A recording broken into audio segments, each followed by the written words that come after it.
Hello. Hello, हाँ जी, good evening, Ram Ram, जय हिंद, नमस्ते, सत श्रीकाल सभी को भाई। एक बार वॉइस वीडियो चेक करके बता दें अगर आप में से कोई लाइव हैं तो। उसके बाद जो है क्लास स्टार्ट कर देते हैं। तो आज हम डिजिटल से स्टार्ट करेंगे। Digital computer organisation, computer architecture, मतलब इन चीज़ों में जो है हम स्टार्टिंग कर रहे हैं। सबसे पहले डिजिटल लॉजिक बेसिक पार्ट है इनका, डिजिटल लॉजिक। और आपका कंप्यूटर ऑर्गेनाइजेशन इसी का ही पार्ट कह लीजिए, कंप्यूटर ऑर्गेनाइजेशन का पार्ट डिजिटल लॉजिक कह लीजिए। और कंप्यूटर आर्किटेक्चर का पार्ट कंप्यूटर ऑर्गेनाइजेशन और कंप्यूटर डिजिटल लॉजिक कह लीजिए, ठीक है ना। आर्किटेक्चर तो है आपका अरेंजमेंट कैसा होता है जी। हेलो। आर्किटेक्चर तो है आपका अरेंजमेंट जो है, हार्डवेयर का अरेंजमेंट जो है वो किस प्रकार से होता है, वो तो आर्किटेक्चर होता है। और ऑर्गेनाइजेशन होता है कि उससे हमने काम कैसे लेना है, वो चीज़ होती है। और फंक्शनैलिटी के लिए जो सर्किट वगैरह हम यूज़ करते हैं वो डिजिटल लॉजिक के तहत आ जाते हैं, ठीक है। तो डिजिटल लॉजिक की स्टार्टिंग करते हैं। सबसे पहले इसमें बाइनरी अर्थमेटिक पढ़ लेते हैं। सबसे पहले क्या है, बाइनरी अर्थमेटिक है, यानी कि बाइनरी का जोड़ घटा गुना भाग है। बाइनरी संख्याओं का जोड़ घटा गुना भाग, जो अपनी बाइनरी संख्या होती है उन संख्याओं का जोड़ है, गुना है, घटा है, भाग है। बाइनरी एडिशन, बाइनरी सब्ट्रैक्शन,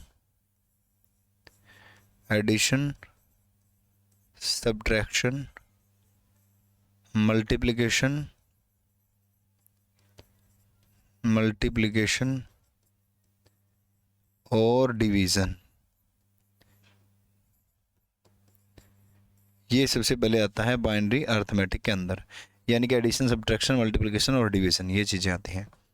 तो सबसे पहले जैसे कि एडिशन अगर हम देखते हैं, एडिशन अगर हम देखें यानी कि ऐड अगर हम करेंगे कोई चीज़ को तो क्या होगा, 0+0 अगर ऐड करेंगे तो आंसर 0 आएगा। 0+1 ऐड करेंगे तो हम आंसर 1 आएगा। 1+0 ऐड करेंगे तो आंसर 1 आएगा।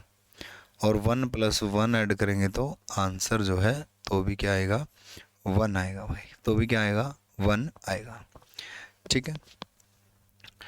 सॉरी, बाइनरी में, ये बुलियन में नहीं है, बाइनरी में है। One one one one one जो है क्या आएगा, 0 आएगा, 1 आएगा कैरी।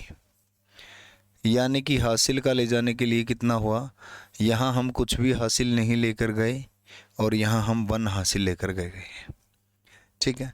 1+1 जो होता है वो कितना होता है, 10 होता है। कितना होता है, 1+1 10 होता है। 10 क्यों होता है, क्योंकि 1+1 जो होता है वो कितना होता है, 2 होता है।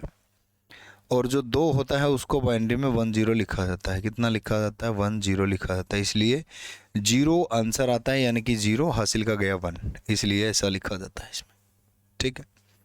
क्लियर है बात सभी को। ये एडिशन है, क्या है ये, एडिशन के अंदर होता है। अब एडिशन मान लीजिए इस चीज़ का एडिशन हमने करना हो, जैसे कि दे रखा हो 101, 101 का 111 के साथ अगर हमने एडिशन करना हो तो 110 ऊपर गया 1, फिर से 110 ऊपर गया 1, 110 और 0 और 1 ऊपर चला गया था 1 और 1 का 1। एक तो फॉर्मूला ये है। और एक ये है कि 101 को क्या लिखते हैं, 5 लिखते हैं, किसको क्या लिखते हैं, 7 लिखते हैं। इसका आंसर आ गया 12। और 12 को बाइनरी में कैसे लिखा जाता है, 8 और 4 12 ऐसे लिखा जाता है। तो ये आंसर आ जाता है। ऐसे भी हम इसको कर सकते हैं भाई, ठीक है ना। ऐसे भी हम इसको जो है प्ले कर सकते हैं। क्लियर है बात सभी को। ये बाइनरी एडिशन के अंदर है। किस चीज़ के अंदर है, ये बाइनरी एडिशन के अंदर है भाई। बाइनरी एडिशन में ऐसा हम करते हैं। इसके बाद आता है बाइनरी सब्ट्रैक्शन। अच्छा, बाइनरी रिप्रेजेंटेशन ही आ गया। तो बाइनरी एडिशन में यहीं पे कर दिया है सारा कुछ, यहीं पे कर देता हूँ मैं। इसको यहाँ ले लेते हैं। ये एडिशन है, बाइनरी एडिशन। और सब्ट्रैक्शन हम यहाँ ले लेते हैं। सब्ट्रैक्शन, सब्ट्रैक्शन में क्या करते हैं, 0-0 जो है वो 0 होती है। 0-1 जो होता है वो 1 होता है। और 1-0 जो होता है वो भी 1 होता है। और 1-1 जो होता है वो 0 होता है हमेशा। लेकिन जो ये 1 होता है, ये वाला 1 जो है, यहाँ पे ये जो 1 है ये बोरोव्ड है। ये क्या है, बोरोव्ड है ये क्या है आपका, बोरोव्ड, उधार लिया गया होता है। क्या होता है, उधार लिया गया है, ठीक है ना, उधार लिया गया होता है। इसमें तो कैरी ले जाते हैं, इसमें उधार लेते हैं। इसमें जैसे कि उधार लिया, यहाँ कुछ नहीं उधार लिया, यहाँ वन उधार लिया, यहाँ कुछ भी उधार नहीं लिया, यहाँ भी कुछ भी उधार नहीं लिया है। इस तरीके से होता है इसके अंदर, ठीक है।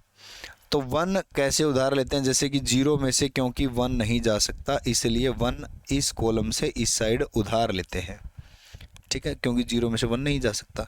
जैसे कि 5 में से 7 नहीं जा सकता, एक उधर से उधार लेकर के इसको 15 बनाते हैं, वैसे ही इसमें भी बाइनरी सब्ट्रैक्शन में भी एक इधर से उधार ले जा करके और उसको 10 बना देते हैं, यानी कि 2 बना देते हैं। 10 बनेगा तो 2 बनेगा ना, है ना। तो अब आते हैं, तो ये बाइनरी एडिशन का एग्जाम्पल था। किस चीज़ का एग्जाम्पल था आपका, ये बाइनरी एडिशन का एग्जाम्पल था। अगर मैं बाइनरी सब्ट्रैक्शन की बात करूं, किस चीज़ की बात करें, अगर हम बाइनरी सब्ट्रैक्शन की बात करें, सब्ट्रैक्शन में थोड़ा सा झंझट है बस, बाकी अगर हम डेसिमल से निकालें तो कुछ भी झंझट नहीं है। यानी कि 7 में से 5 जाए, अगर 7 में से 5 जाए तो 2 बचते हैं, ठीक है ना। 7 को कैसे लिखते हैं, 1 1 1। 5 को कैसे लिखते हैं, 1 0 1। 1 में से 1 गया 0, 1 का 1, 1 में से 1 गया 0, आंसर आ गया, आंसर आ गया, ठीक है ना। लेकिन कई बार क्या हो जाता है, जैसे कि मान लीजिए 4 में से 1 घटाना है, 4 में से 1 घटाना है, तो आंसर तो आएगा 3। लेकिन इसको कैसे घटाएंगे, 4 को ऐसे लिखा आता है और 1 को ऐसे लिखा आता है उल्टा, ठीक है ना, ऐसे, बिल्कुल ऐसे लिखा आता है। तो इसको जब भी ऐसे लिखा जाता है तो हम क्या करते हैं, माइनस करेंगे, तो यहाँ 0 में से 1 नहीं जा सकता, 0 में से 1 नहीं जा सकता, तो यहाँ 1 उधार लेने गए, इसके पास भी 1 नहीं है। फिर यहाँ गए उधार लेने, इसके पास 1 है, ये वाला उधार लिया गया 1 यहाँ पर आ जाएगा और यहाँ पर हो जाएगा 1 0। कितना हो गया, 1 0 हो गया। यानी कि 1 0 क्या लिखते हैं हम, 2 लिखते हैं। बात समझ में, 2 लिखते हैं ना। अब 2 हो गया यहाँ पर, यहाँ होगी 0, 1 यहाँ से उधार ले जाएंगे यहाँ पर हो जाएगा 1 0, यहाँ 1 ही बच जाएगा, यहाँ पे क्या बच जाएगा, 1 बच जाएगा भाई, ठीक है। इसको उधार लेके यहाँ पर लेके आए थे, 2, 2 में से 1 गया 1, यहाँ 1 ही बचा हुआ है 1, और यहाँ 0 बच जाएगी क्योंकि ये तो आगे चला गया। तो ये आंसर आ गया और यही आंसर सही है, 3 ही राइट आंसर है, ठीक है। तो ये किस में आता है, ये आता है आपका सब्ट्रैक्शन के अंदर, इस तरीके से। किस चीज़ के अंदर आता है, सब्ट्रैक्शन के अंदर आता है, इस तरीके से, ठीक है। अब आ जाती है बात आपकी मल्टीप्लिकेशन और डिवीज़न की। किस चीज़ की बात आती है, मल्टीप्लिकेशन की बात आ जाती है और डिवीज़न की बात आ जाती है भाई। देखो, मल्टीप्लिकेशन और डिवीज़न किस तरीके से हम करते हैं। मल्टीप्लाई के लिए क्या किया जाता है, मल्टीप्लाई के लिए क्या किया जाएगा, गुणा के लिए 0 गुणा में 0 अगर करेंगे तो 0 ही रहेगी, 0 गुणा में अगर 1 करेंगे तो 0 ही रहेगी, 1 गुणा में फिर 0 करेंगे तो 0 ही रहेगी, और 1 गुणा में 1 करेंगे तो 1 आएगा, ठीक है। ऐसे जैसे मान लीजिए कि 0 1 1 का मल्टीप्लाई करना हो, 0 1 1 का 0 0 1 के साथ मल्टीप्लाई करना हो, तो आंसर इसका 0 1 1 ही आएगा, क्योंकि 1 1 जा 1, 1 1 जा 1, बाकी 0 सारी की सारी, तो 0 1 1 ही आंसर आएगा भाई, ठीक है ना, डायरेक्ट है ये। अब डिवीज़न में भी ऐसे ही होता है, पता नहीं क्या किस चीज़ ने काट लिया।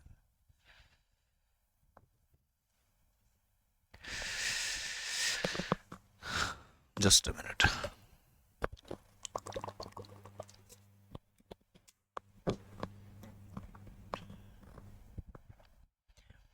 अब डिवाइड में भी ऐसे ही आएगा। डिवाइड में कैसे आएगा कि 0 को 0 से भाग करेंगे, 0 से कोई चीज़ भाग नहीं होती, 0 को 1 से भाग करेंगे नहीं होगा, 1 को 0 से भाग करेंगे नहीं होगा, 1 को 1 से भाग करेंगे 1 आएगा, 1 को 1 से भाग करेंगे तो क्या आएगा, 1 ही आएगा भाई। यहाँ तक की बातें क्लियर होगी, ठीक है, यहाँ तक की बातें बिल्कुल। ये डिवाइड के अंदर है, ये किस चीज़ के अंदर था, डिवाइड के अंदर। बेटर यही रहेगा कि पहले बाइनरी से आप डेसिमल निकालना, बाइनरी से क्या निकालना, डेसिमल आप निकाल लेना बाइनरी से।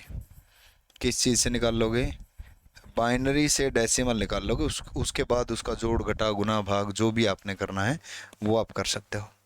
चाहे जोड़ करो, गुना करो, घटा करो, भाग करो, जो भी आप करो तो हो जाएगा। ठीक है ना, क्लियर हुई बात सभी को? तो ये बाइनरी एडिशन, सब्ट्रैक्शन और मल्टीप्लिकेशन भाई। ठीक है, इसमें हमने एडिशन में ध्यान रखना है, बुलियन वाला नहीं करना, 1 1 1 नहीं करना। वो बुलियन वेरिएबल के अंदर होता है 1 1 1 होता है, बुलियन वाले के अंदर होता है 1 1 1। ठीक है ना, वो बुलियन वाला हमने बिल्कुल भी यहाँ पे नहीं करना है भाई। ठीक होगी बात? अब आ जाओ नेक्स्ट, चलिए। अब इसके बाद है आपका बाइनरी रिप्रेजेंटेशन। क्या है?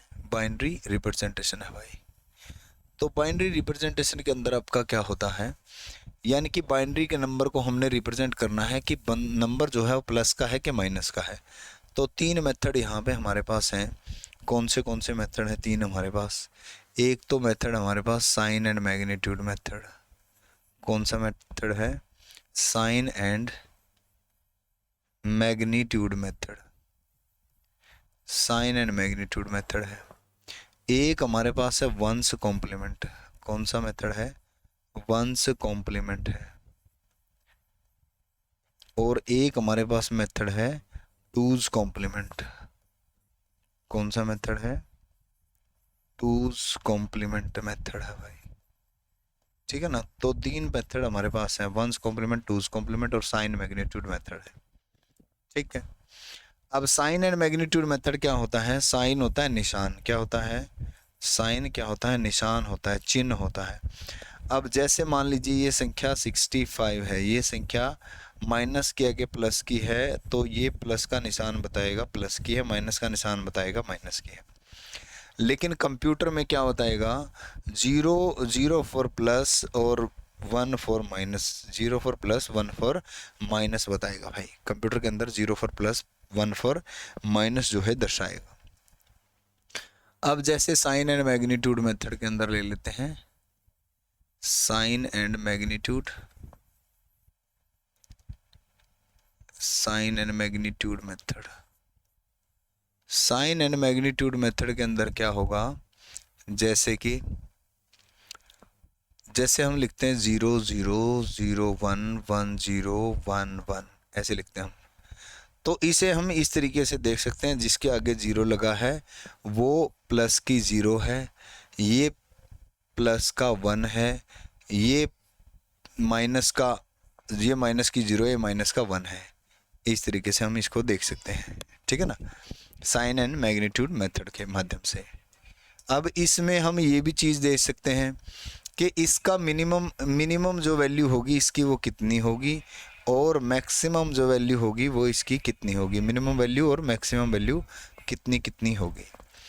तो मिनिमम वैल्यू होगी इसकी 2 raise to power minus n minus 1 minus plus 1 से लेकर के प्लस के 2 raise to power n minus 1 तक जो है इसकी वैल्यू होगी भाई, इसकी वैल्यू होगी। अब इसमें हम देख भी सकते हैं, रख के इसको, minus 2 raise to power n कितना है, कितने नंबर हैं? 0 0 0 1 1 2 1 3। कितनी बिट है अपनी? 2 बिट है। कितनी बिट है? 2 बिट है। 2 minus 1 plus 1, 2 raise to power 2 minus 1 minus 1, minus 2 की पावर 1 जमा में 1 से लेकर के 2 की पावर 1 माइनस 1, यानी कि माइनस 2 प्लस 1 माइनस का 1 से लेकर के और प्लस के 1 तक, माइनस का 1 से लेकर के और प्लस के 1 तक की हाईएस्ट वैल्यू जा रही है। ठीक है ना, तो यहाँ भी यही जा रही है। माइनस का 1 से लेकर के माइनस का 1 जो है लोवेस्ट वैल्यू है और प्लस का 1 जो है हाईएस्ट वैल्यू है। तो साइन एंड मैग्नीट्यूड की सबसे लोवेस्ट वैल्यू और सबसे हाईएस्ट वैल्यू के लिए है ये इस प्रकार का फॉर्मूला। अब इसमें जो भी संख्या लिखोगे आप वो सभी उल्टा भी हो सकता है इसमें। जैसे कि मान लीजिए 0 0 0 0 0 1 0 1 0 0 1 1 1 0 0 1 0 1 1 1 0 और 1 1 1, इस तरीके से। ठीक है, अब ये अगर प्लस की 0 है, ये प्लस का 1 है, ये प्लस का 2 है और ये प्लस का 3 है, तो ये माइनस की 0 है, माइनस का 2 है, माइनस का 3 है और माइनस का 4 है भाई। ठीक है, तो इस तरीके से है भाई। इसका बिल्कुल उल्टा है, इसका बिल्कुल क्या है, उल्टा। ये माइनस का 1 है, ये माइनस का 2 है, ये माइनस का 3 है। सॉरी, वो उल्टा लिख दिया था, आगे संख्या लिख दी थी। ठीक है ना, क्यों? क्योंकि 0 जो है ये किस चीज़ को दर्शा रही है, ये प्लस को दर्शा रही है, और 1 जो है ये किस चीज़ को दर्शा रहा है, ये अपना माइनस को शो कर रहा है। ठीक है ना, साइन एंड मैग्नीट्यूड मेथड के अंदर यही होता है। आपको सीधा लिखा मिलेगा कि माइनस के 25 को जो है साइन एंड मैग्नीट्यूड मेथड में लिखा जाए। कैसे लिखोगे? तो साइन एंड मैग्नीट्यूड मेथड में बिट पूछी जाएंगी, 2 3 4 5 6 7 8। तो 25 को कैसे लिखा जाएगा? जो मोस्ट सिग्निफिकेंट बिट होगी, जो क्या होगी आपकी MSB होगी, जो मोस्ट सिग्निफिकेंट जो बिट होगी, वो बिट जो है आपकी क्या हो जाएगी, माइनस की, यानी कि 1 हो जाएगी। अभी यहाँ 25 कैसे लिखेंगे? 16 और 8 24 और 1 25, ये इस तरीके से लिखा जाएगा भाई। ठीक है, इस तरीके से ये आपका लिखा जाएगा। क्लियर है बात? साइन एंड मैग्नीट्यूड मेथड में यही समस्या थी। क्या समस्या थी? कि जो 0 आ रही है ये अपनी माइनस की भी आ रही है और ये अपनी प्लस की भी आ रही है। ठीक है ना, दोनों प्लस की 0 और माइनस की जो 0 आ रही है, जो कि नहीं आनी चाहिए, जो कि क्या है, नहीं आनी चाहिए। तो वंस कॉम्प्लीमेंट में एक चीज़ लेकर आए, किस चीज़ में? अच्छा, बुलियन अलजेब्रा ही आ गया सामने। बीच में पेज ऐड नहीं होगा क्या भाई? चलो, बुलियन अलजेब्रा जो है नेक्स्ट पेज पर ले लेंगे अपन। बुलियन अलजेब्रा के लिए नेक्स्ट पेज ले लेंगे। अभी थोड़ा सा यहाँ पे एक बार इसको होल्ड करते हैं। ठीक, होल्ड करते हैं यहाँ पे इसको। तो देखो, वंस कॉम्प्लीमेंट, कौन सा कॉम्प्लीमेंट? वंस कॉम्प्लीमेंट भाई। तो वंस कॉम्प्लीमेंट में क्या होता है? वंस कॉम्प्लीमेंट में होता है 0 को 1 कर देना, 1 को 0 कर देना। जहाँ 0 है वहाँ 1 कर देना, 0 है तो 1 और 1 है तो 0 कर देना। 0 है तो 1, 1 है तो 0 हम कर देंगे भाई इसको। वंस कॉम्प्लीमेंट आ जाएगा किसी भी संख्या का, किसी भी संख्या का क्या आ जाएगा? 1 से कॉम्प्लीमेंट आ जाएगा। और वैसे अगर कॉम्प्लीमेंट निकालना है हमने, किसी भी संख्या का निकालना हो, कॉम्प्लीमेंट अगर हमने निकालना है किसी भी संख्या का, हमने कॉम्प्लीमेंट निकालना हो, तो यहाँ जो संख्या दी है, जैसे कि 20 नंबर संख्या दी है, इसका बेस है 10, तो हमने इसको n मान लेना है और इसमें दिए गए संख्या को n मान लेना है और यहाँ r मान लेना है इसको। ठीक है ना, तो r raise to power n minus n कर देना, कॉम्प्लीमेंट आ जाएगा। क्या आ जाएगा? कॉम्प्लीमेंट आ जाएगा भाई। तो r raise to power n यानी कि 10 की पावर 2 माइनस 20, 10 की पावर 2 माने 100 माइनस 20 यानी कि 80, यानी कि कितना आ जाएगा? 80 इज इसका कॉम्प्लीमेंट, 80 इज कॉम्प्लीमेंट भाई। ठीक है ना, 80 जो है इसका क्या हो जाएगा? कॉम्प्लीमेंट हो जाएगा। ये 2's कॉम्प्लीमेंट है। ठीक है ना, 10's कॉम्प्लीमेंट। अगर 9's कॉम्प्लीमेंट निकालना हो तो इसके माइनस कर देना भाई, r raise to power n minus 1 कर देना, r raise to power n minus n-1 कर देना, यानी कि 79 आ जाएगा। 9's कॉम्प्लीमेंट कितना आ जाएगा? 79 आ जाएगा भाई। ठीक है, अब 1's कॉम्प्लीमेंट ले लेते हैं एक बार।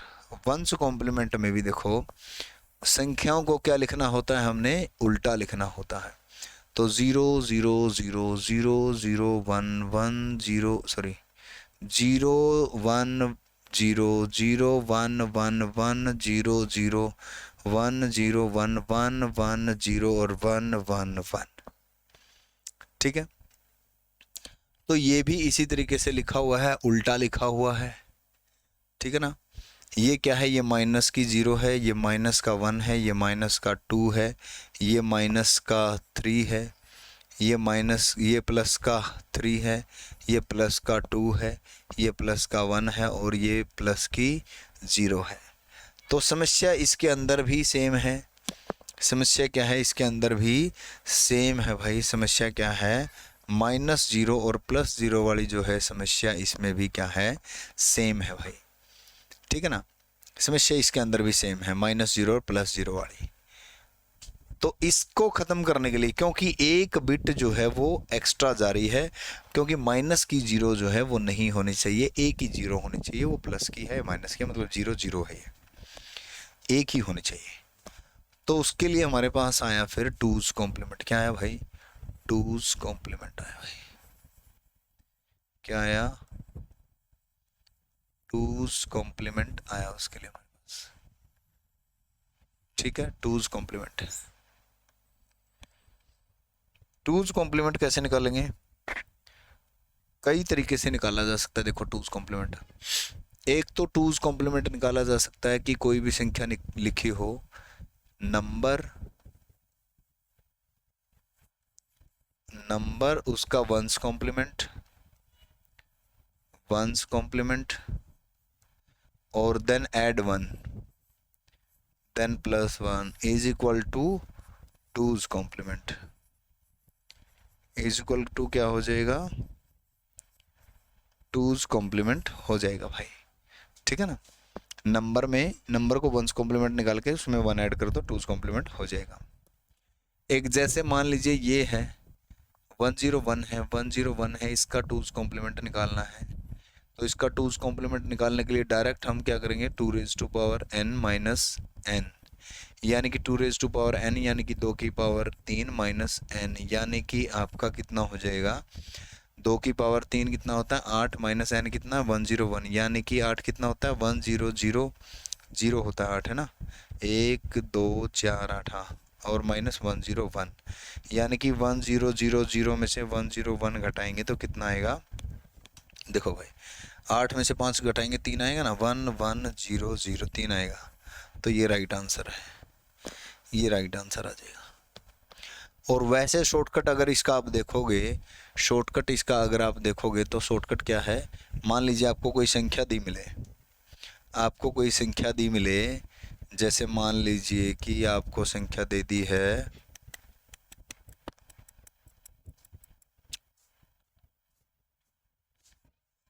10010111, ये संख्या दे दी। आप कैसे करोगे, आपने क्या करना है कि इसका टूज कॉम्प्लीमेंट फाइंड करने के लिए डायरेक्ट वे बता रहा हूँ मैं आपको एक, इधर से इधर चलो, लेफ्ट टू राइट चलो, राइट टू लेफ्ट चलो, जहाँ भी पहला 1 आ जाए, जहाँ भी क्या आ जाए, पहला 1 मिले, जहाँ तक भी पहला 1 मिलेगा वहाँ तक की संख्या को यूं का यूं लिख लो। उसके बाद जितनी भी संख्या लिखी उसको सबको उल्टा कर दो, टूज कॉम्प्लीमेंट आ जाएगा।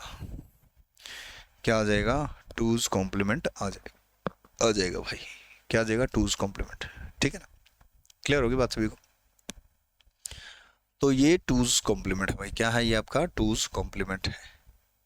ठीक है ना, अब टूज कॉम्प्लीमेंट में अगर संख्या इस तरीके से लिखें हम कि 0 0 0 0 0 0 0 1 0 0 1 0 0 0 1 1 0 1 0 0 0 1 0 1 0 1 1 0 0 1 1 1 1 0 0 0, अगर इस तरीके से लिखे हम तो इसमें जो है कौन से का क्या रहेगा, देखो एक बार,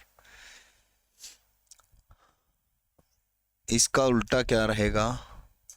अगर इस टेबल के हिसाब से देखें, वैसे तो कोई ज़रूरत भी नहीं अपने को, लेकिन टेबल के हिसाब से देखें तो इसका उल्टा क्या रहेगा, पहला 1 लग के बाकी उल्टा, यानी कि ये रहेगा, ये 7 जो है यहाँ उल्टा रहेगा 1 का, +1 जो है वो 7 के इक्विवेलेंट रहेगा। ठीक है ना, और यहाँ क्या रहेगा 1 1, यानी कि 1 1 0 ये रहेगा, इसका उल्टा जो है ये रहेगा, और इसका उल्टा जो है ये रहेगा। ठीक है ना, इसका उल्टा जो है ये रहेगा।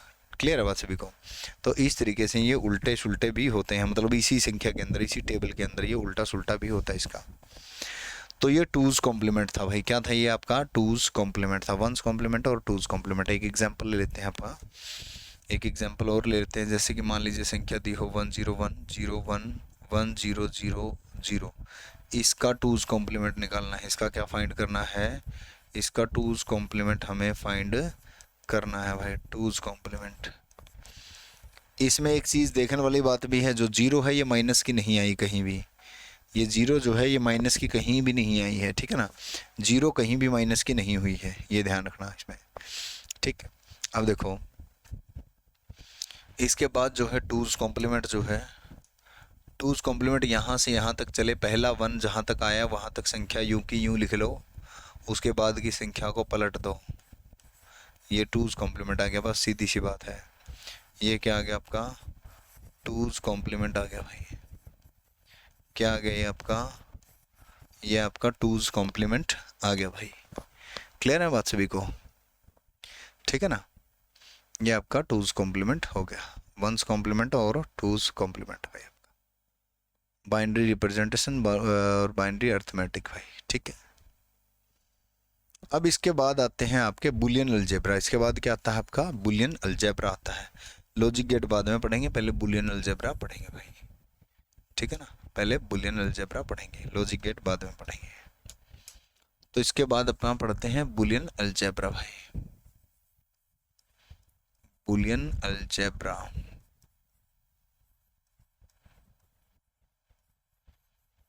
बुलियन अलजेब्रा पढ़ते हैं पहले, ठीक है ना।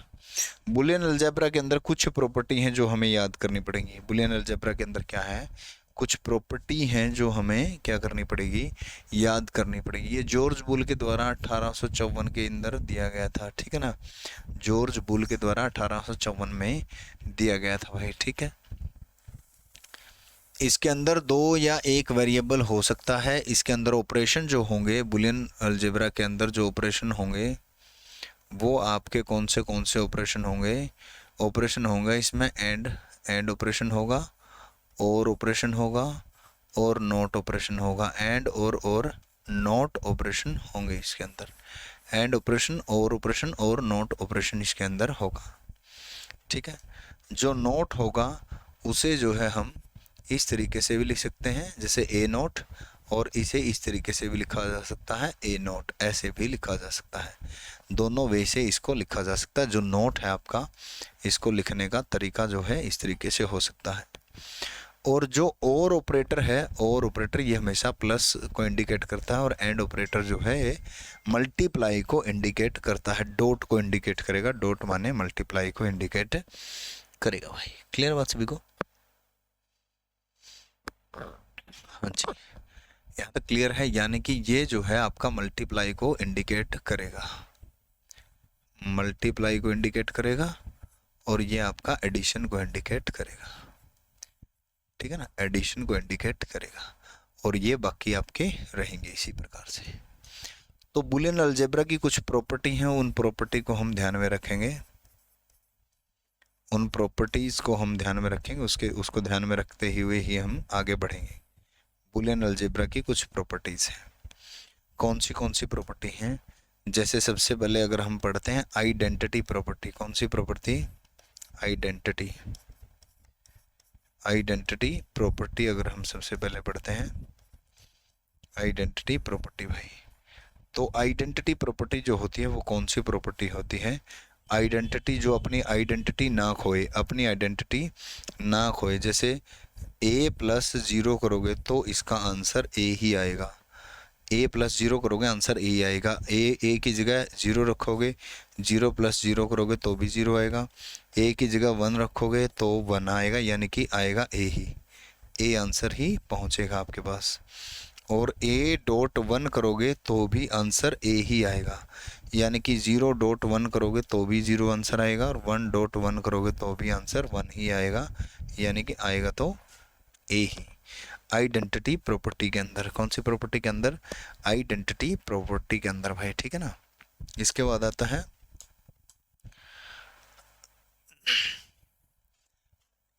आइडेम्पोटेंसी प्रॉपर्टी। आइडेम्पोटेंसी, आइडेम्पोटेंसी प्रॉपर्टी भाई, आइडेम्पोटेंसी प्रॉपर्टी कौन सी होती है? इंडेम्पोटेंसी भी कह देते हैं इसको, कि a प्लस a जो होता है वो a के बराबर होता है, और a डॉट जो a होता है वो भी a के बराबर होगा, यानी कि 0 प्लस 0 करोगे तो भी 0 आएगा, 1 प्लस 1 करोगे तो भी 1 आएगा, 0.0 करोगे तो भी 0 आएगा, और 1.1 करोगे तो भी 1 आएगा। इंडेम्पोटेंसी प्रॉपर्टी भाई, कौन सी प्रॉपर्टी? इंडेम्पोटेंसी प्रॉपर्टी। एक होती है आपकी इन्वोल्यूशन प्रॉपर्टी। कौन सी प्रॉपर्टी होती है? इन्वोल्यूशन प्रॉपर्टी भाई। कौन सी property? Involution property. Involution property होती है आपकी एक ए डैश और डैश, यानी कि ए का कॉम्प्लीमेंट और होल कॉम्प्लीमेंट। ए का कॉम्प्लीमेंट फिर उनका सभी का कॉम्प्लीमेंट है, ये बराबर होता है ए के। किसके बराबर होता है ये ए के बराबर होता है। इन्वोल्यूशन प्रॉपर्टी किसके बराबर होता है? ए के बराबर होता है। जी गुड इवनिंग भाई, सभी को गुड इवनिंग। ठीक है, ये किसके बराबर होता है? आपका ए के बराबर होता है भाई। इसके बाद आता है आपका कॉम्प्लीमेंट प्रॉपर्टी। कौन सी प्रॉपर्टी आती है? कॉम्प्लीमेंट प्रॉपर्टी भाई। कॉम्प्लीमेंट प्रॉपर्टी क्या कहती है? कहती है ए प्लस ए कॉम्प्लीमेंट है तो ये हमेशा 1 के बराबर होगा, और अगर ए डॉट ए कॉम्प्लीमेंट है तो ये हमेशा 0 के बराबर होगा। ठीक है ना, ए प्लस ए कॉम्प्लीमेंट है तो 1 के बराबर होगा, और ए डॉट ए कॉम्प्लीमेंट है तो वो हमेशा 0 के बराबर होगा भाई। ठीक है ना,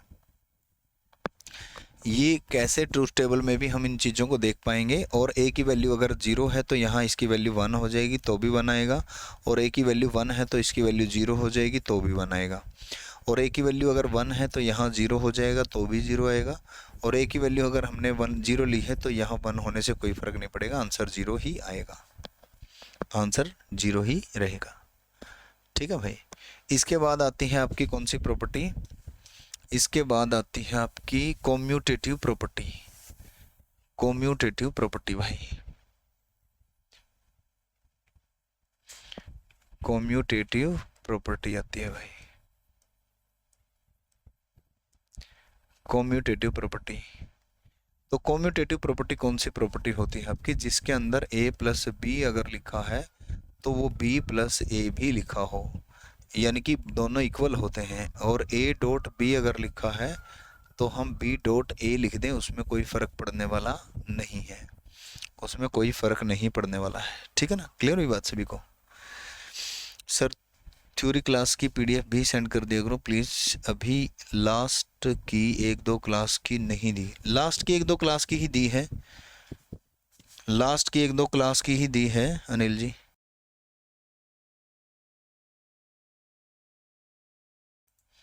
लास्ट की 1-2 क्लास की ही दी है मैंने, मेरे ख्याल से उससे पहले की शायद ग्रुप में शेयर की है, एक ग्रुप में, और लास्ट वाली एक बार चेक करना, शायद मैंने दी है, बाकी एक बार देख लेना। कॉम्यूटेटिव प्रॉपर्टी भाई। इसके बाद आता है एसोसिएटिव प्रॉपर्टी। कौन सी प्रॉपर्टी आती है? Associative, associative property. Associative property क्या होता है? एसोसिएटिव प्रॉपर्टी में होता है a प्लस बी प्लस सी अगर है तो वो इक्विवेलेंट होता है a प्लस बी प्लस सी के, और इसी तरीके से डॉट में होता है a dot B dot C है तो it can be also a dot B dot C, a dot B dot C भी हो सकता है भाई। ठीक है ना, HTML की थ्योरी की वो मैंने बुक का PDF बना करके भेज रखी है, एक बार चेक कर लेना। HTML की जो थ्योरी है वो मैंने बुक की फ़ोटो उतार करके PDF बना करके भेज रखी है। ये हैंड रिटन में मतलब उससे भी थोड़ा मेरे ख्याल से कुछ ज़्यादा मटेरियल है, जो बुक वाला है उससे उसमें ज़्यादा मटेरियल है, तो वो देख लेना एक बार। ठीक है ना, तो देखो एसोसिएटिव प्रॉपर्टी भाई, ये कॉम्यूटेटिव प्रॉपर्टी, ये आपकी एसोसिएटिव प्रॉपर्टी भाई।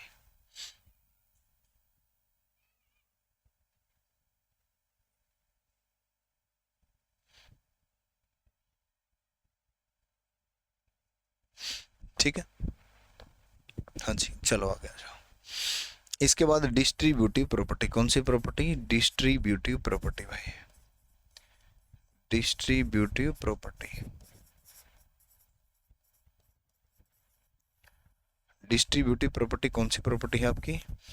डिस्ट्रीब्यूटिव प्रॉपर्टी आपकी कहती है कि अगर a plus B dot C लिखा है तो it can be equivalent to A plus B dot A plus C, A plus B dot A plus C. और अगर A dot B plus C आ रहा है तो it can be equivalent to A dot B plus A dot C plus A dot C, A dot B plus A dot C. ठीक है, clear हुई बात सभी को यहाँ तक? ये डिस्ट्रीब्यूटिव प्रॉपर्टी है। अब इनमें एक ही प्रॉपर्टी बचती है, सॉरी अब्जॉर्प्शन प्रॉपर्टी है एक। कौन सी प्रॉपर्टी है? अब्जॉर्प्शन, अब्जॉर्प्शन प्रॉपर्टी भाई, अब्जॉर्प्शन प्रॉपर्टी। तो अब्जॉर्प्शन लॉ कह लीजिए प्रॉपर्टी। अब्जॉर्प्शन लॉ कौन सा है?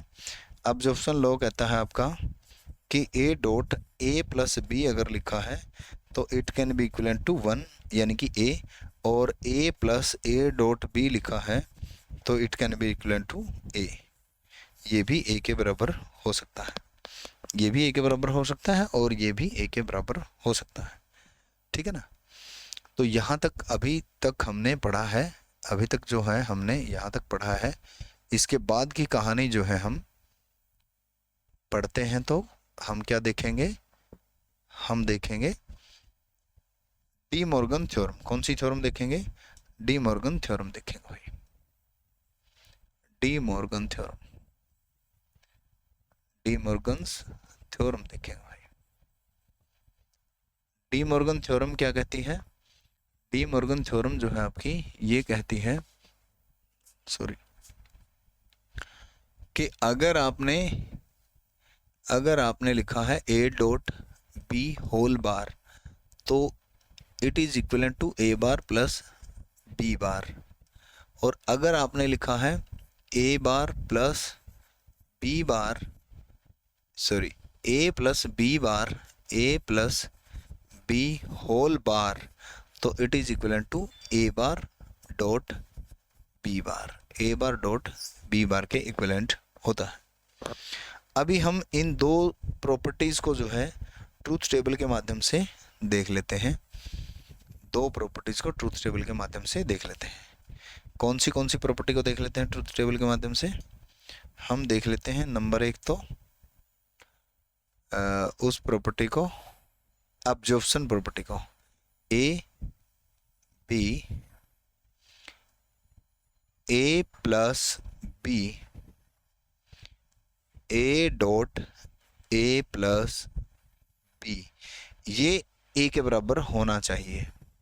ठीक है, देख लेते हैं एक बार ट्राई करके, हो सकता है गलत हो गई हो। 0 0 0 1 1 0 1 1, तो यहाँ आएगा 0 1 1 1, और यहाँ आएगा ए डॉट, यानी कि इसकी मल्टीप्लाई इसके साथ करना।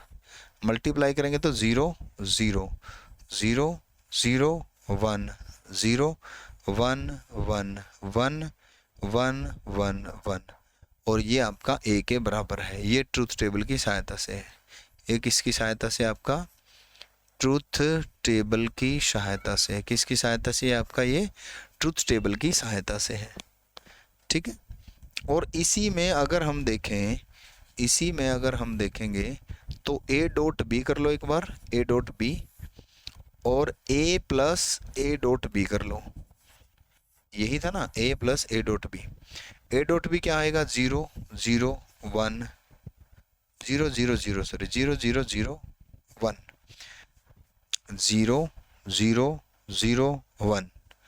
ए plus A dot B, A के प्लस में करना है ए डॉट बी, प्लस करना है 0 0 0 0 0 0 0 0 0 0 0 0, 1 प्लस 0 1, 1 प्लस 1 1, तो ये भी ए के इक्विवेलेंट आया है। ये भी किसके इक्विवेलेंट आया है?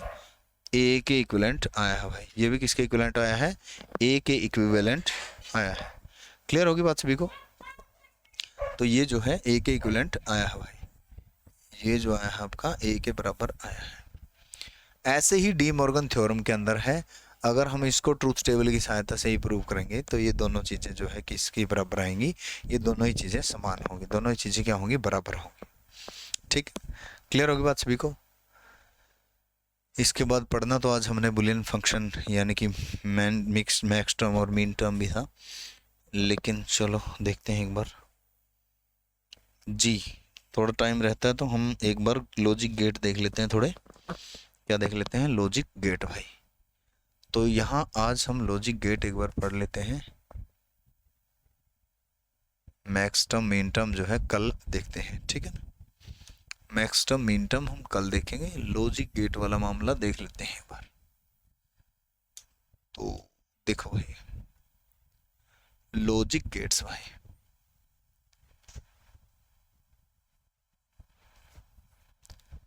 लॉजिक गेट्स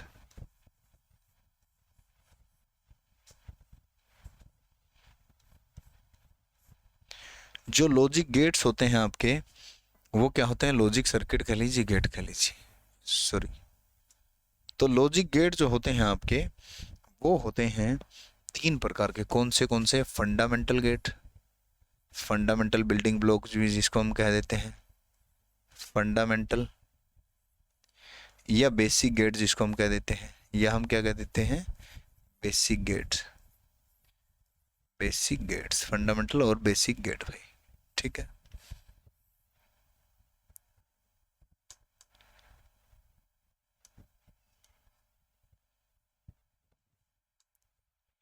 गड़बड़ होगी, चलो कोई बात ना, ठीक है। फंडामेंटल कह लीजिए और बेसिक गेट कह लीजिए भाई। एक सेकंड, अच्छा सा लग रहा है ना थोड़ा। फंडामेंटल गेट या कह लीजिए बेसिक गेट भाई, ठीक है। इसके बाद आते हैं आपके नंबर 2 पर, यूनिवर्सल गेट। कौन से गेट आते हैं? Universal gate. कौन से गेट आते हैं? यूनिवर्सल गेट आते हैं। इसके बाद आते हैं आपके नंबर 3 पर, कौन से गेट आते हैं? Arithmetic performer gate. Arithmetic performer gate आते हैं, अर्थमेटिक परफॉर्मर गेट, ठीक है। तीन प्रकार के गेट जो है हम इसके अंदर पढ़ने वाले हैं। तो फंडामेंटल के अंदर कौन से आते हैं?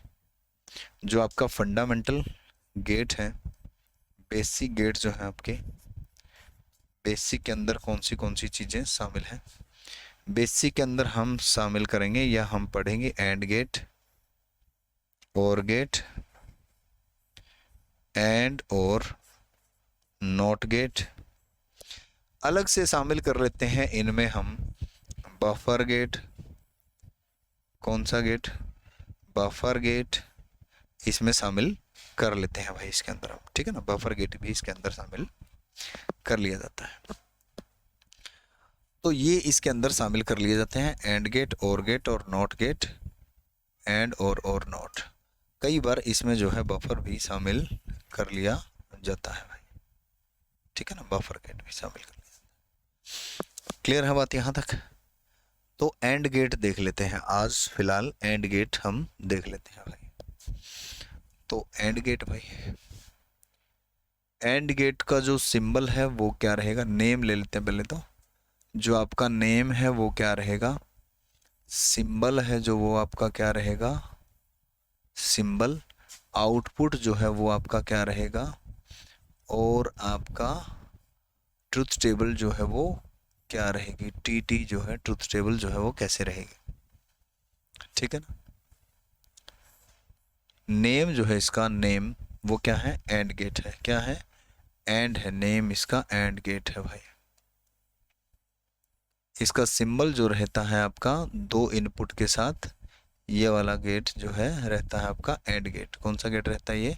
And gate. अगर ए बी हम इनपुट करवाते हैं तो आउटपुट जो होता है इसका, वो आउटपुट होता है ए डॉट बी। क्या होता है आउटपुट इसका? ए डॉट बी होता है। इसको इस तरीके से भी लिखा जा सकता है कि एक्स आएगा तो ए डॉट बी के बराबर है। एक्स किसके बराबर है? एक्स ए डॉट बी के बराबर है। और इसकी अगर हम ट्रुथ टेबल करेंगे, इसके हम क्या करेंगे? ट्रुथ टेबल अगर हम इसकी पढ़ेंगे, ट्रुथ टेबल, तो इसकी ट्रुथ टेबल को हम किस प्रकार से पढ़ने वाले हैं? इसकी ट्रुथ टेबल को हम पढ़ेंगे कुछ इस प्रकार से कि ए है, बी है, और x है यानी कि x a डॉट b होगा, यानी कि 0 होगी 0 होगा, 0 होगी 1 होगा, 1 होगा 0 होगी और 1 1 होगा, यानी कि 0 0 0 और 1 होगा। ठीक है ना। Both the input are high then the output is high.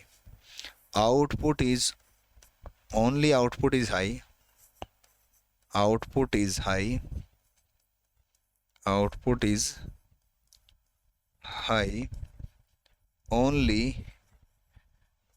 when the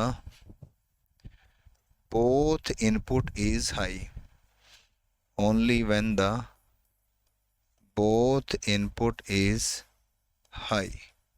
output high होगा जब दोनों इनपुट क्या होंगे हमारे हाई होंगे। भाई क्या होंगे, दोनों इनपुट हाई होंगे, तब जाके आउटपुट क्या होगा हमारा हाई होगा। ठीक है ना। और इसी आउटपुट को ही हम आउटपुट में लिखते हैं, यानी कि यहाँ जो लिखा है ये जो रिजल्ट यही तो लिखा है ए डॉट बी, यानी कि जो 1 आएगा उसी को इसमें लिखा जाता है, जो 1 आ रहा है बाहर उधर आउटपुट उसी को यहाँ पे लिखा जाता है। अदरवाइज हम ये लिखते A dot B bar, A bar dot B, इस तरीके से लिखते हैं। ठीक है ना। यानी कि हम 0 को जो है कॉम्प्लीमेंटेड फॉर्म में लिखेंगे तो वो लिखेंगे ए बार किस रूप में लिखेंगे, ए बार ऐसे लिखेंगे या फिर ऐसे लिखेंगे। और 1 को अगर हम लिखेंगे तो वो इसी तरीके से हम लिखेंगे। और 0 को हम अगर कॉम्प्लीमेंटेड फॉर्म में लिखेंगे तो ये फॉर्म जो है कॉम्प्लीमेंटेड फॉर्म रहने वाली है। ठीक है। कौन सी फॉर्म रहने वाली है, ये आपकी कॉम्प्लीमेंटेड फॉर्म रहने वाली है भाई। ठीक है। इसके बाद आता है और गेट। कौन सा गेट आता है, और गेट। तो नेम क्या है, सबसे पहले तो नेम है, फिर उसके बाद सिंबल है कि उसका सिंबल क्या रहेगा, उसके बाद आउटपुट है कि उसका जो आउटपुट है वो क्या रहेगा, और उसके बाद नेम है, सिंबल है, आउटपुट है, और उसके बाद जो है आपका ट्रुथ टेबल है, यानी कि टीटी जो है उसकी क्या रहेगी। तो देखो नेम जो है आपका और गेट है, नेम क्या है, और है, और माने जोड़ है, और इसका जो सिंबल रहेगा वो कुछ इस प्रकार से रहने वाला है। इसका जो सिंबल रहेगा वो कुछ इस प्रकार से रहेगा। अगर हम इनपुट ए बी करेंगे तो आउटपुट एक्स आएगा, और एक्स आउटपुट जो है हमेशा ए प्लस बी के बराबर होगा, ए प्लस बी के बराबर होगा भाई। ठीक है ना, ए प्लस बी के बराबर होगा। यानी कि आउटपुट जो आएगा, जो ट्रूथ टेबल आपकी बनेगी, वो ट्रूथ टेबल आपकी कैसे बनेगी, वो ट्रूथ टेबल आपकी कुछ इस प्रकार से बनने वाली है। ए होगा, बी होगा और एक्स आउटपुट होगा, ए होगा, बी होगा और एक्स आउटपुट होगा, ए और बी, यानी कि 0 0 0 1 1 0 1 1 होगा, 1 0 1 1 होगा। तो यहाँ पे जो आउटपुट आपको प्राप्त होने वाला है वो आपका 0 1 1 0 आउटपुट प्राप्त होने वाला है। 0 1 1 1 सॉरी कहाँ गया, 0 1 1 1 आउटपुट जो है आपको प्राप्त होने वाला, क्योंकि ये अर्थमेटिक परफॉर्म नहीं करेगा। ठीक है ना, 1 आउटपुट यहाँ पे आपको प्राप्त होने वाला है। यानी कि output is low if both the input is low, यानी कि आपका क्या रहेगा, output is low if both the input is low, output is low if both the input is low, both the input is low। अगर दोनों input low होंगे तो भी आउटपुट क्या होगा, लो होगा, अदरवाइज आउटपुट क्या रहेंगे हमारे, हाई रहेंगे। ठीक है ना, अदरवाइज हमारा आउटपुट क्या रहेगा, हाई रहेगा भाई। ठीक है ना, अदरवाइज हमारा आउटपुट हाई रहेगा भाई। क्लियर हुई बात सभी को। तो इसमें आउटपुट जो बनता है वो इस प्रकार से भी बनता है आपका कि A bar plus B, A bar plus B into A bar B, sorry A bar B plus A B bar plus A B plus A B, इस तरीके से भी आपका ये बनता है। ठीक है ना, इस तरीके से भी बनता है आपका ये आउटपुट आपका बनता है। क्लियर हुई बात सभी को। A B, A bar B और ए बी बार, इस तरीके से आउटपुट आपका क्रिएट होता है। यानी कि ये क्या है आपका ए प्लस बी है, क्या है ए प्लस बी आपका आउटपुट आ रहा है भाई। क्लियर हुई बात सभी को। तो ये है भाई। ठीक है ना, अब इसमें से अगर इसको सिंप्लीफाई करें तो सिंप्लीफाई करने पर ये क्या बचता है, सिंप्लीफाई अगर इस साइड से करें, वैसे सिंप्लीफाई हम कल वाली क्लास में करने वाले हैं। ए अगर आउटपुट लें तो बी बार प्लस बी बच जाता है, बी बार प्लस बी बच जाता है, इधर ए बार बी प्लस ये बच जाता है ए बार बी प्लस ए बच जाता है अगर यहाँ पर, तो इस तरीके से ए बार प्लस बी बच जाता है ना। तो ये हो जाता है ए बार प्लस ए और ए प्लस बी, यानी कि ए बी ही लास्ट में बचेगा। ए बार प्लस ए जो है ये आपका ख़त्म हो जाएगा, ए प्लस बी ही लास्ट में जा करके आपका बचेगा। अगर इसको सिंप्लीफाई करेंगे तो कल हम इसको सिंप्लीफाई भी अच्छे तरीके से करेंगे भाई, ठीक है ना। लास्ट में ए प्लस बी ही बचेगा। इसके बाद आता है आपका नोट। कौन सा आता है? नोट आता है। नोट को यहीं ले लेते हैं। इसके बाद आता है आपका नोट। कौन सा? नोट आता है भाई। और नोट में एक ही इनपुट होता है। नोट में क्या होता है? एक ही इनपुट होता है। ए डालोगे तो ए बार निकालोगे, यानी कि एक्स जो आउटपुट होगा वो हमेशा उल्टा होगा, ठीक है ना। और इसकी टीटी भी जो बनेगी वो हमेशा इसी प्रकार से आपकी बनने वाली है। वो टीटी जो है वो भी इसी प्रकार से बनने वाली है। ए अगर डालोगे तो एक्स अगर निकालोगे, 0 डालोगे तो 1 निकलेगा, 1 डालोगे तो 0 निकलेगा। इसे हम इन्वर्टर भी कहते हैं, ठीक है ना। इसे हम क्या कहते हैं? इन्वर्टर भी कहते हैं भाई। इन्वर्टर भी कहा जा सकता है इसको, इन्वर्टर गेट भी कहा जाता है। इन्वर्टर होता है ये, ठीक है ना। क्या होता है? इन्वर्टर होता है भाई। और बफर भी इसी तरीके से काम करता है। कौन सा गेट? बफर गेट जो होता है वो भी इसी तरीके से काम करता है भाई। जो बफर होता है आपका वो भी इसी तरीके से सिंगल इनपुट लेकर सिंगल आउटपुट निकालता है। ए डालोगे तो ए ही निकालोगे, यानी कि इसकी जो टीटी आप बनाओगे, फिर टीटी अगर इसकी बनेगी तो ए और ए जो है एक्स आउटपुट निकालोगे, यानी कि ए के अंदर अगर आपने 0 डाली है तो 0 ही निकलेगी, 1 डाला है तो 1 ही निकलेगा भाई। तो इसको हम बफर गेट कह सकते हैं। क्या कह सकते हैं? इसको हम बफर गेट कह सकते हैं भाई। तो ये आज का मामला था आपका। बाकी चीज़ें जो है हम कल वाली क्लास में डिस्कस करेंगे, ठीक है। कल संडे है, सॉरी, कल का जो आपका अवकाश रहेगा, परसों वाली क्लास में हम चीज़ें बाकी डिस्कस करेंगे भाई। ये आज की क्लास थी आपकी। तो आप सभी का बहुत बहुत धन्यवाद जुड़ने के लिए। Thank you so much. जय हिंद भाई सभी को।